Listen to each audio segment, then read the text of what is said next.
Starting होती है एक साइंटिस्ट को दिखाते हुए। वो कुछ क्रीपी एनिमल्स और रेप्टाइल्स के डीएनए को मिलाकर एक खास चीज बना रहा था। इस काम के लिए उसे गवर्नमेंट भी फंड्स दे रही थी, लेकिन जब उससे ये चीज ना बनी तो गवर्नमेंट ने अपने फंड्स रोक लिए।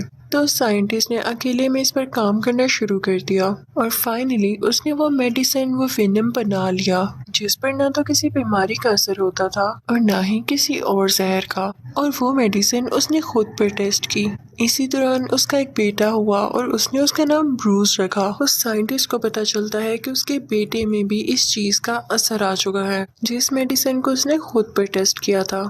तो वो इस चीज का हल निकालने लगता है कि कैसे इसके असर को खत्म किया जाए। दूसरी तरफ हम ये भी देखते हैं कि ब्रूस को जब कोई चोट लगती तो वो हंसता रहता था, यानी ना तो उसे कोई दर्द होती थी और ना वो कभी बीमार होता था। ब्रूस के फादर को गवर्नमेंट की बात ना मानने पर जॉब से भी निकाल दिया जाता है। फिर हम देखते हैं कि कई साल बीत चुके हैं।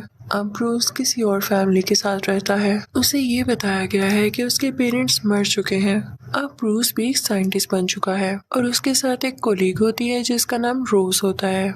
वो दोनों एक दूसरे को काफी पसंद करते थे। ये दोनों इस बात पर रिसर्च कर रहे होते हैं कि किसी भी जख्म को कैसे ठीक किया जा सकता है। तभी इनके पास एक सोल्जर आता है और वो कहता है कि तुम आर्मी के लिए काम करो, लेकिन ये लोग उसे मना कर देते हैं कि हम चाहते हैं कि इसका फायदा सारी दुनिया को पहुंचे। लेकिन वो आर्मी ऑफिसर इन्हें वार्न करके यहाँ से चला जाता है।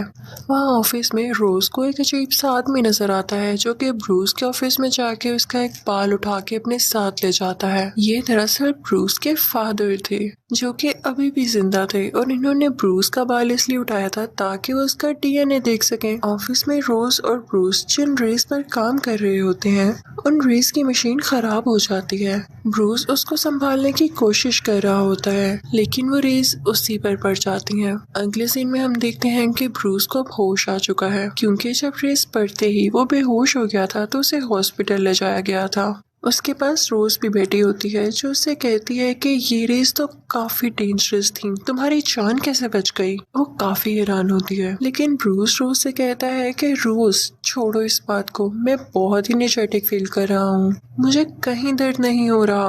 वो दोनों ही इस बात से हैरान तो थे लेकिन साथ साथ खुश भी। रात को ब्रूस के पास उसके बूढ़े फादर आते हैं। वो ब्रूस को बताते हैं कि मैं तुम्हारा बाप हूँ, लेकिन ब्रूस कहता है कि नहीं, वो तो मर चुके हैं।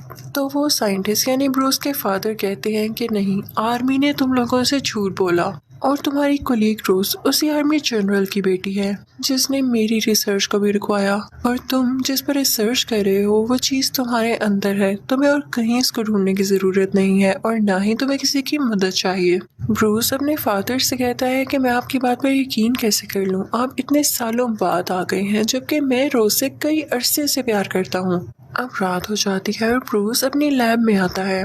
उसे उस साइंटिस्ट यानी अपने रियल फादर की सब बातें याद आ रही होती हैं। उसे गुस्सा आने लगता है और उसकी बॉडी में कुछ चेंजेस होने लगते हैं। उसका जिस्म बड़ा और ग्रीन होने लगता है।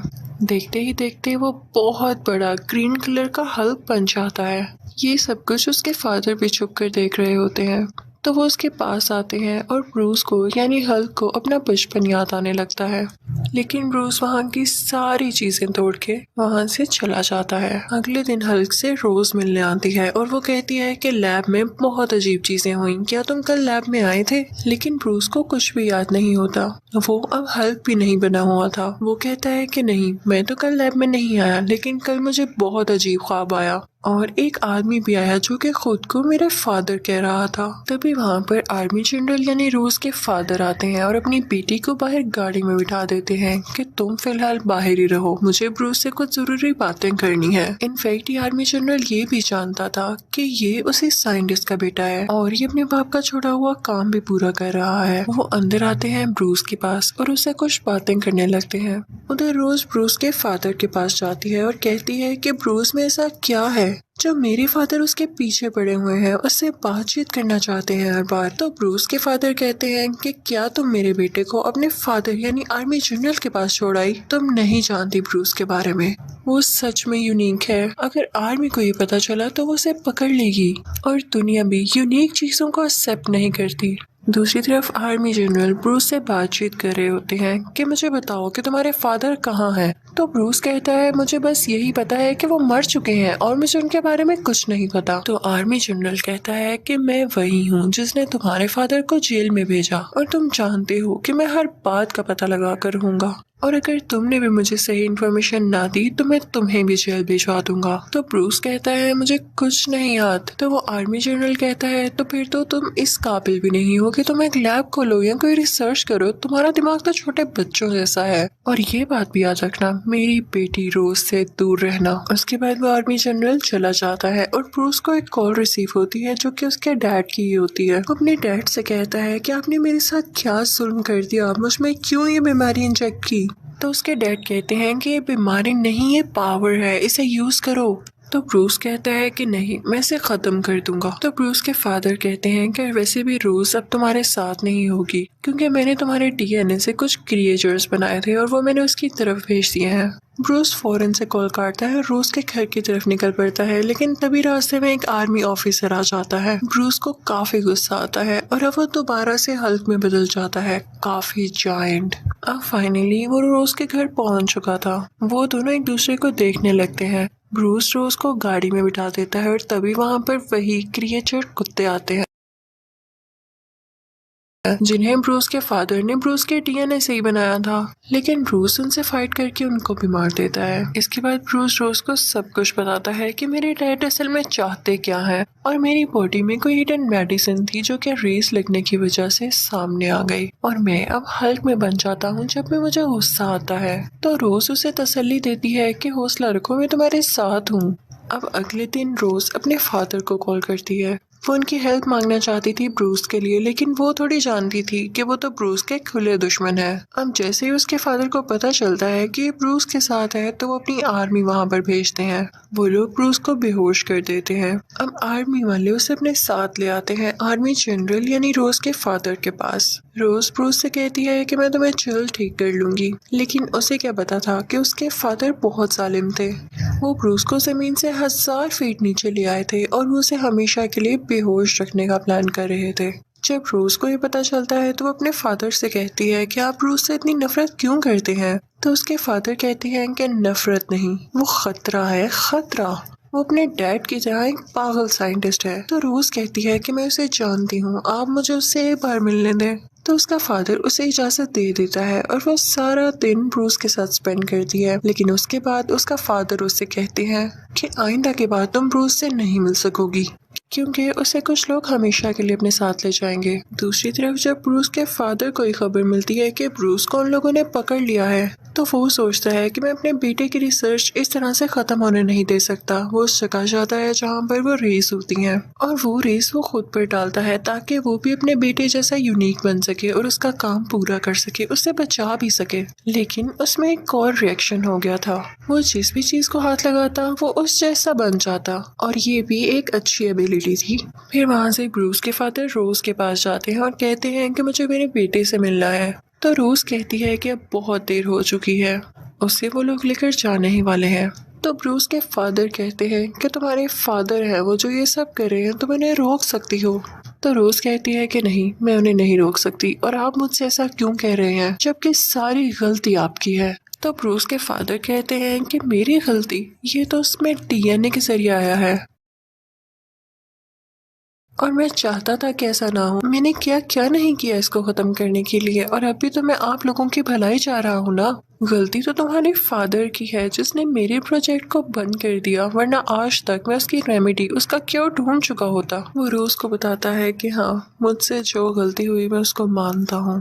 मुझे जब पता चला कि मेरा बेटा ब्रूस बड़ा होकर दुनिया के लिए खतरा होगा तो मैं इसे मारने के लिए आगे बढ़ा था, लेकिन तब मेरी वाइफ बीच में आ गई और वो चाकू उससे लग गया जिसकी वजह से वो मर गई। दूसरी तरफ हम देखते हैं कि ब्रूस पर जुल्म हो रहा होता है। वो लोग उसको इलेक्ट्रिकल शॉक्स दे रहे होते हैं ताकि उसको गुस्सा आए और वो हल्क बन जाए, क्योंकि वो लोग ये चाहते थे कि जब वो हल्क बने तो वो उसकी स्किन उतार लें और उसके डीएनए से और भी कई ज्यादा हल्क्स बनाए। जिससे वो अपना फायदा उठा सकें। लेकिन ब्रूस खुद को गुस्सा नहीं दिलाता। वो कहता है कुछ भी हो जाए मैं हल्क नहीं बनूंगा ताकि ये लोग मेरा यूज न कर सकें। लेकिन उसे इतना टॉर्चर किया जाता है कि वो बेचारा बेहोश हो जाता है और फिर उसे एक पानी के टैंक में रख दिया जाता है। वहां पर उसे कुछ विजन्स आने लगते हैं कि जब वो काफी छोटा था तो उसके फादर उसे किस तरह से मॉन्स्टर समझकर मारने लगे थे और इसी वजह से उसकी मदर की भी डेथ हो गई। ये सब याद करके उसे गुस्सा आने लगता है, जिसकी वजह से वो फाइनली यहाँ पर हल्क बन जाता है और वो उस ग्लास को तोड़ के बाहर आ जाता है।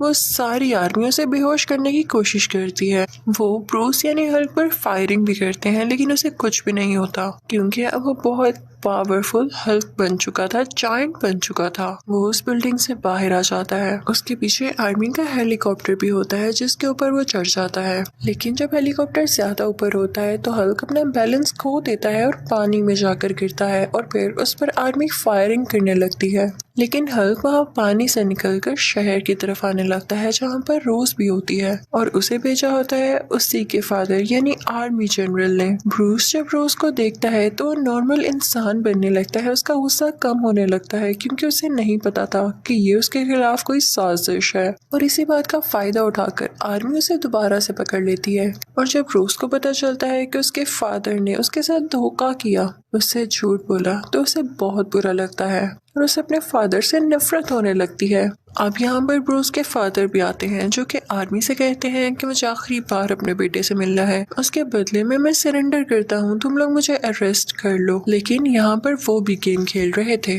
क्योंकि अब उनके पास भी तो पावर्स आ चुकी थी। वो इनसे लड़ना चाहते थे अपने बेटे के लिए। अब ब्रूस के फादर ब्रूस से मिलते हैं और उसे कुछ बातें कहने लगते हैं ताकि उसे गुस्सा आए और वो हल्क बन जाए। लेकिन ब्रूस बेचारा काफी वीक हो चुका था, उसे गुस्सा भी नहीं आ रहा था। तो ब्रूस के फादर पूरे शहर की एनर्जी और इलेक्ट्रिसिटी अपने अंदर एब्जॉर्ब कर लेते हैं और उसका शौक वो ब्रूस को भी देते हैं, जिसकी वजह से ब्रूस अब फाइनली हल्क बन जाता है और वो दोनों लड़ने लगते हैं। ब्रूस के फादर उससे इसलिए लड़ रहे थे ताकि वो उसकी एनर्जी एब्जॉर्ब कर सके। तो हल्क अपने फादर से कहता है कि ले लें, आप सारी ले लें एनर्जी मेरी, और इसी के साथ वो उन्हें अपनी एनर्जी देने लगता है। लेकिन वो इतनी ज्यादा होती है कि ब्रूस के फादर उसको कंट्रोल ही नहीं कर पाते और कहते हैं कि नहीं, रहने दो, तुम ही हो जो इसको कंट्रोल कर सकते हो। और अब हम देखते हैं कि आर्मी उन पर बॉम्ब फेंक देती है जिसकी वजह से उन दोनों की डेथ हो जाती है। अब 1 साल गुजर जाता है और ब्रूस को उसके फादर की कॉल आती है कि अगर तुम्हें ब्रूस कहीं भी नजर आए हल्क की फॉर्म में तो तुम मुझे जरूर बताना। बेशक सारे लोग कहते हैं कि वो मर चुका है लेकिन मुझे अभी भी लगता है कि वो जिंदा है। तो रोज कहती है कि नहीं, मैं आपको कभी भी नहीं बताऊंगी और मैं खुद भी यही चाहती हूँ कि मैं उसे कभी याद ना करूँ, वरना वो याद बन के दोबारा मेरे पास आ जाएगा। लेकिन इस पार्ट 1 के एंड में हम ये देखते हैं कि ब्रूस अभी भी जिंदा है और जंगल में कुछ लोगों का इलाज कर रहा होता है और उसने अपने गुस्से पर काबू पाना भी काफी हद तक सीख लिया था। इसीलिए तो कोई उसे पहचान नहीं पाया था कि हल्क जिंदा है या मर गया। और इसी के साथ इस मूवी यानी हल्क का पार्ट 1 खत्म हो जाता है। अब मैं आपको एक्सप्लेन करूंगी इसी मूवी का पार्ट 2 यानी हल्क पार्ट 2। अब पार्ट 2 शुरू होते ही हम देखते हैं कि ब्रूस किसी और मुल्क में चला गया है और वहाँ की लैब में है, क्योंकि उसे रोज ने कॉल करके कहा होता है कि मैं तुम्हारा इलाज कर सकती हूँ, तुम इस लैब में आ जाओ। अब इस लैब में इस पर एक्सपेरिमेंट किया जाता है ताकि ये ठीक हो सके, हमेशा के लिए ब्रूस ही रह सके। लेकिन वो एक्सपेरिमेंट फेल हो जाता है और ब्रूस हल्क बन जाता है। उसे बहुत गुस्सा आता है कि ये कैसा मजाक है। वो सबको मार कर इंजर्ड करके वहाँ से आ जाता है और अब किसी और मुल्क में चला जाता है और अपनी इस गुस्से वाली आदत पर काबू पाने के लिए वो योगा क्लासेस ज्वाइन कर लेता है और साथ ही साथ वो ये भी ट्राई कर रहा होता है कि वो खुद को ठीक कर सके और हमेशा के लिए ब्रूस ही रह सके, हल्क कभी भी ना बने। अब ब्रूस जिस कंपनी में काम किया करता था वो बोटल्स बनाती थी। एक दिन काम करते हुए उसका हाथ कट जाता है और उसका खून एक बोतल पर आकर गिरता है। जब उस बोतल में सोडा फिल किया जाता है और उसे कोई आदमी पीता है तो उसे वो बीमारी हो जाती है जिसका इलाज अभी तक नहीं आया था।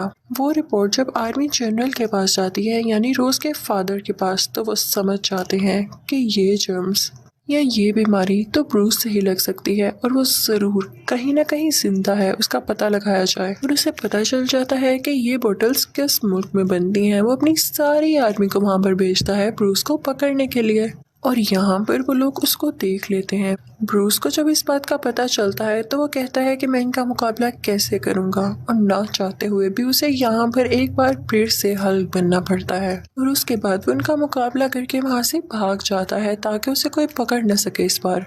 अब जिस आर्मी लीडर को रोज के फादर ने वहाँ पर भेजा था, वो आर्मी जनरल को आके कहता है कि देखें, मुझसे तो वो पकड़ा नहीं गया, पता नहीं उसमें कैसी पावर थी, वो तो एक बिल्कुल जायंट की तरह था। तो आर्मी जनरल कहता है कि परेशान ना हो, मैं तुम्हें उससे लड़ने के तरीके जरूर बताऊंगा। अब दूसरी तरफ हम देखते हैं कि ब्रूस उसी मुल्क जा चुका है जहाँ पर लैब में उसे रोज ने बुलाया था। वो एक यूनिवर्सिटी में एडमिशन ले चुका था जहाँ पर वो रोज को भी देखता है। वो उसको किसी और लड़के के साथ चलता हुआ देखता है तो उसे लगता है कि शायद ये मुझे भूल चुकी है और अब इस लड़के के साथ है। वो काफी हार्ट ब्रोकन होकर वहाँ से चला जाता है और फिर जाता है एक पिज्जा शॉप पर, जहाँ का ओनर उसे बताता है कि हाँ, वो रोज का दोस्त ही है जो कि बहुत अच्छा है, तुम छोड़ो, तुम्हें मैं एक जॉब देता हूँ जो कि पिज्जा डिलीवर करने की है, उसके बदले में तो इसके ऊपर रह सकते हो। ब्रूस इंटरनेट पर किसी को भी अपनी आइडेंटिफिकेशन बताए बातें किया करता था, यानी कोई नहीं जानता था कि ये हल्क है या ब्रूस, बस रैंडम बातें। अब एक दिन ब्रूस को उसी यूनिवर्सिटी से पिज्जा का ऑर्डर आता है जहाँ पर वो पहले पढ़ा करता था। वो देखता है कि कंप्यूटर लैब में कोई भी नहीं है तो वो वहाँ जाकर अपना अकाउंट लॉगिन करने लगता है, लेकिन वो देखता है कि उसके नाम से रिलेटेड कोई भी इंफॉर्मेशन नहीं है वहाँ पर, और ना ही रोज के नाम से रिलेटेड। वो उसी आदमी को मैसेज करता है जिससे वो इंटरनेट पर बातें किया करता था। वो उसे सब कुछ बताता है। ब्रूस जब वहाँ से वापस आता है तो देखता है कि उस पिज्जा शॉप में रोज बैठी हुई है अपने उसी दोस्त के साथ। रोज उसे देख लेती है लेकिन ब्रूस वहाँ से भाग जाता है। वो उसके पीछे पीछे जाती है, उसे वो कहीं पर भी नहीं नजर आता तो वो वापस आती है और उस पिज्जा ऑनर से पूछती है कि क्या वो यहीं पर रहता है, मुझसे झूठ मत बोलिएगा। तो वो पिज्जा ऑनर कहता है कि हाँ, वो यहीं पर रहता है। अब ब्रूस शहर छोड़कर जा रहा होता है लेकिन रोज उसके पीछे आ जाती है और उससे कहती है कि रुको, मत जाओ। वो उसे अपने साथ घर ले आती है। वो दोनों बातें करते हैं और रोज उसे कहती है कि जो डेटा तुम्हें चाहिए वो मेरे पास है, तुम्हें मुझसे छुपने की कोई जरूरत नहीं है, मैं कभी भी तुम्हें अरेस्ट नहीं करवाऊंगी, लेकिन एक बार मेरी बात पर गौर जरूर करना, ये जो डेटा है अगर हम अपने फादर को दे दें यानी आर्मी जनरल को तो वो हमारी मदद कर सकते हैं। तो क्रूज कहता है नहीं नहीं, ये तुम्हारी गलत फहमी है, ये तुम्हारी ही सोच है कि वो कभी मेरी मदद करेंगे, वो तो मुझे मार कर या जैसे भी करके मेरी स्किन से और हल्क बनाना चाहते हैं। उसके बाद सीन चेंज होता है और हम रोज के फादर यानी आर्मी जनरल को देखते हैं जो कि उस आर्मी लीडर से अपना वादा पूरा करने वाले थे, जो उन्होंने उससे कहा था कि तुम फिक्र न करो, मैं तुम्हें भी इतना पावरफुल बना दूंगा कि तुम हल्का मुकाबला कर सको और उसे पकड़ सको।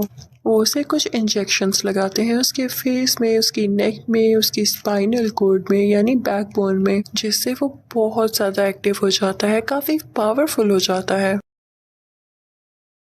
अब ब्रूस रोज से कहता है कि मुझे सिर्फ ये डेटा चाहिए था, मैं यहाँ पर ज्यादा नहीं रुक सकता, आर्मी मुझे पकड़ने आने ही वाली होगी। अब बस उसका यही कहने की देर थी कि आर्मी वहाँ पर आ जाती है। पता नहीं उन्हें किसने खबर दी थी कि ये यहाँ पर है। वो भागने लगता है और आर्मी भी उसका पीछा कर रही होती है। तभी एक ब्रिज पर उसको कैद कर लिया जाता है और तभी वहाँ से वो ब्रिज तोड़कर बाहर निकलता है। वो दोबारा से हल्क बन चुका था। उस पर उन सोल्जर्स की गोलियों का कोई असर नहीं हो रहा होता जैसे पहले नहीं हुआ था। तो आर्मी लीडर अपने सब सोल्जर्स को कहता है कि इसको टैंक के आगे रख के शूट करो, और उसके साथ ऐसा ही किया जाता है। लेकिन हल्क में बहुत हिम्मत होती है, बहुत पावर होती है, वो इनको भी बर्दाश्त कर लेता है और खुद को टूटने नहीं देता, जख्मी नहीं होने देता। फिर अचानक से वो उठता है और इन दोनों टैंक्स को तबाह कर देता है। हल्क आर्मी के एक इंसान को भी मार देता है। तो आर्मी जनरल कहता है कि अभी इसके पास कोई मत जाना, ये गुस्से में और सबको मार सकता है। तो वो अपनी बेटी रोज को उसके पास भेजता है कि जाओ इसका गुस्सा ठंडा करो ताकि दोबारा से ब्रूस बन जाए। अभी वो उसके पास जाती ही है तभी आर्मी का एक और हेलीकॉप्टर आता है और वो हल्क पे फायरिंग करने लगता है। हल्क अपने हाथ रोज के गिर्द लपेट के उसे प्रोटेक्ट कर लेता है ताकि कोई गोली उसे न लगे, और उस हेलीकॉप्टर को डिस्ट्रॉय कर देता है। वहाँ पर उसने उस आर्मी लीडर की भी हड्डियों का चूरा बना दिया था जिसने उस पर अटैक करने की कोशिश की थी। और फिर वो वहाँ से रोज को लेकर पहाड़ों में आ जाता है जहाँ पर उसे आर्मी ढूंढ ही ना सके। बैक सीन में हम देखते हैं कि वही आर्मी लीडर हॉस्पिटल में होता है और डॉक्टर्स कहते हैं कि इसकी हड्डियां तो अब इस काबिल ही नहीं रही कि जुड़ सकें और ये हमेशा कोमा में ही रहेगा। लेकिन तभी सरप्राइजिंगली वो उठ बैठता है। उसकी हड्डियां जुड़ चुकी थी, वो बिल्कुल ठीक हो चुका था और ये उसी इंजेक्शन की वजह से था जो कि आर्मी जनरल ने उसको लगाया। ये देखते हुए आर्मी जनरल उसके अंदर वो और इंजेक्शंस लगा देता है। दूसरी तरफ ब्रूस रोज से कहता है कि मैं चाहता हूँ हल्क मेरे अंदर से हमेशा के लिए निकल जाए, क्योंकि ना रहेगा बांस ना बजेगी बांसुरी। जब हल्क ही नहीं होगा तो ये पकड़ेंगे किसको। ब्रूस रोज से कहता है कि मेरे पास एक आइडिया है, हम उस आदमी से मिलने जाते हैं जिस पर मैं इंटरनेट पर रैंडम बातें करता हूँ। उसकी भी एक लैब है, वो मुझे जानता तो नहीं है लेकिन जब उसे पता चलेगा कि मैं कौन हूँ तो वो जरूर मेरी मदद करेगा। और अब वो दोनों उसकी लैब की तरफ चलते हैं और फाइनली वो उस आदमी से मिल लेता है। वो रैंडम आदमी ब्रूस से कहता है कि मुझे तो लगा था तुम कोई जायंट हो जिससे अपने बारे में तुम बातें बताया करते थे। तो ब्रूस उससे कहता है कि हाँ मैं हूँ, ये मेरा नॉर्मल इंसान का वर्जन है।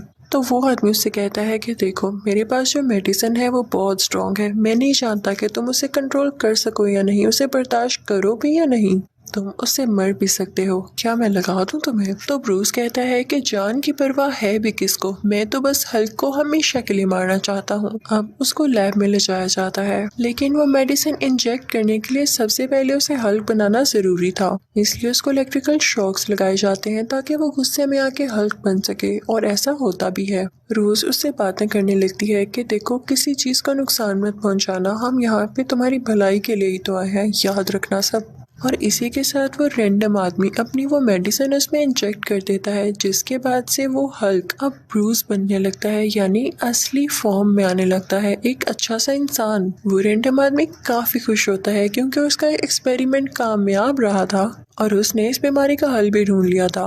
अब वो आदमी उनको बताता है कि किसी भी बीमारी का इलाज करना अब पॉसिबल हो चुका है। इनफैक्ट मुझे ब्रूस ने यानी हल्क ने अपना ब्लड भेजा था और उसी ब्लड ड्रॉप से मैंने कई ज़्यादा ब्लड बना लिया। मैंने उसे कई जानवरों पर टेस्ट किया लेकिन इसके रिजल्ट सामने नहीं आए। अब जैसा कि मैंने इसे हल्क पर टेस्ट किया और ये वापस ब्रूस बन गया, इसकी बीमारी ठीक हो गई, तो हम ब्रूस के बाकी ब्लड से भी लोगों की बीमारियां ठीक कर सकते हैं। लेकिन रोज और ब्रूस कहते हैं कि खतरनाक है, आर्मी भी इसी के पीछे है और अगर उनको पता चल गया कि तुम्हारे पास है तो वो तुम्हें भी ले जाएगी यहाँ से, और साथ ही साथ इसी खून से कई ज्यादा हल्क्स बनाएंगे जो कि दुनिया तबाह कर देंगे यार। इतनी ही देर में वहाँ पे आर्मी भी आ जाती है और वो लोग ब्रूस को एक बार फिर से बेहोश कर देते हैं और आर्मी जनरल अब ब्रूस को अपने साथ पकड़ के ले जाती है। दूसरी तरफ उस रैंडम आदमी के पास वो आर्मी लीडर आता है और उसे गन पॉइंट करके कहता है कि मुझ में भी ब्रूस का ब्लड दाखिल करो ताकि मैं भी हल्क बन सकूं। अब उस रैंडम आदमी को ना चाहते हुए भी ऐसा करना पड़ता है और जैसे ही वो उसके अंदर ब्रूस का ब्लड डालता है तो वो बहुत ही ज्यादा अजीब क्रिएचर में बदल जाता है, जिसकी बॉडी पर तरह तरह के गंदे गंदे स्पाइक्स थे, यानी उसकी स्किन काफी खुरदरी थी। वो उस रैंडम आदमी को काफी मारता है और उसके लैब से बाहर आ जाता है। दूसरी तरफ उस आर्मी जनरल को स्क्रीन पर एक अजीब सा क्रिएचर दिखाई देता है जो कि नीचे जमीन पर गिर रहा था। वो सोचता है कि ये हल्क यानी ब्रूस तो मेरे साथ बैठा है, तो ये कौन है। उसे पता चल जाता है कि ये वही आर्मी लीडर है और इसने क्या कारनामा किया है। अब आर्मी जनरल को अपनी गलती का एहसास हो चुका था, क्योंकि अब वो आर्मी लीडर जिस नई क्रिएचर में बदला था उसे रोकना तो और भी मुश्किल था, क्योंकि वो खतरनाक वाली क्रिएचर जो था। तो ब्रूस कहता है कि देखा आपने मेरी बात नहीं मानी, आपने मुझे पकड़ने के चक्कर में आपके अपने ही बंदों ने आपको धोखा दे दिया। अब आप मुझे जानते हैं क्योंकि मेरे अलावा उसे कोई नहीं रोक सकता। आर्मी जनरल भी जानता था कि उसने अपनी कई आर्मी भेजी, कई कोशिशें की, लेकिन वो हल्क को नहीं पकड़ पाया, तो इस क्रिएचर को कैसे पकड़ पाएगा। लेकिन फिर भी आर्मी जनरल का प्लान चेंज होता है और वो ब्रूस को नहीं जाने देता। तो ब्रूस जबरदस्ती हेलीकॉप्टर का दरवाजा खोल के नीचे जंप लगा देता है और वो नीचे रोड में जाकर लगता है, जिससे रोड टूट जाती है और वहां से बाहर आता है हल्क, यानी ब्रूस अब हल्क बन चुका था और उसके सामने वही आर्मी लीडर की क्रिएचर था। वही आर्मी लीडर वाला क्रिएचर उस हेलीकॉप्टर पर अटैक कर देता है जिसमें रोज होती है, लेकिन हल्क उसे रोकने की कोशिश करता है। उन दोनों की काफी फाइट होती है। इतनी देर में हल्क देखता है कि रोज का हेलीकॉप्टर क्रैश होने लगा है और उसमें आग लग गई है। हल्क जाके फौरन से वॉक हो जाता है। फिर हल्क दोबारा से उस आर्मी लीडर वाले क्रिएचर के पास जाता है और काफी बड़ी बड़ी चेन से उसका गला दबाने लगता है और फिर उसकी चेस्ट पर अपना पाँव रख देता है और वो अजीब क्रिएचर वहीं पर बेहोश हो जाता है। तभी वहाँ पर आर्मी आती है जो कि हल्क पर फायरिंग करने लगती है, लेकिन रोज के फादर यानी आर्मी जनरल उनको रोक देते हैं। रोज उसके पास आती है और उससे कहती है कि मैं जानती थी कि तुम कभी किसी को नुकसान नहीं पहुंचाओगे और तुमने हमेशा से इस दुनिया को बचाना ही चाहा। मुझे मेरी गलतियों के लिए माफ कर दो। और साथ ही वो रोने लगती है तो हल्क उसे चुप करवाता है। यानी अब उसे इतना कंट्रोल था खुद पर कि वो हल्क बनने के बाद भी अपनी फीलिंग्स पर कंट्रोल रख सकता था और उसे अच्छे बुरे का पता था। तभी कुछ बुरी आर्मी उसे पकड़ने के लिए दोबारा वहां पर आती है, उसका पीछा करने लगती है और हल्क भी जंप करता हुआ भाग जाता है वहां से। अब इस वाकये को एक महीना गुजर जाता है। वो वहाँ भी योगा और कुछ एक्सरसाइजेस कर रहा था ताकि वो कभी दोबारा हल्क न बन सके। और फिर अचानक हम देखते हैं कि उसकी आंखें ग्रीन हो जाती हैं, उसके मुंह पर एक स्माइल आती है, यानी उसने खुद को कंट्रोल कर लिया था। अब वो हल्क नहीं बन सकता।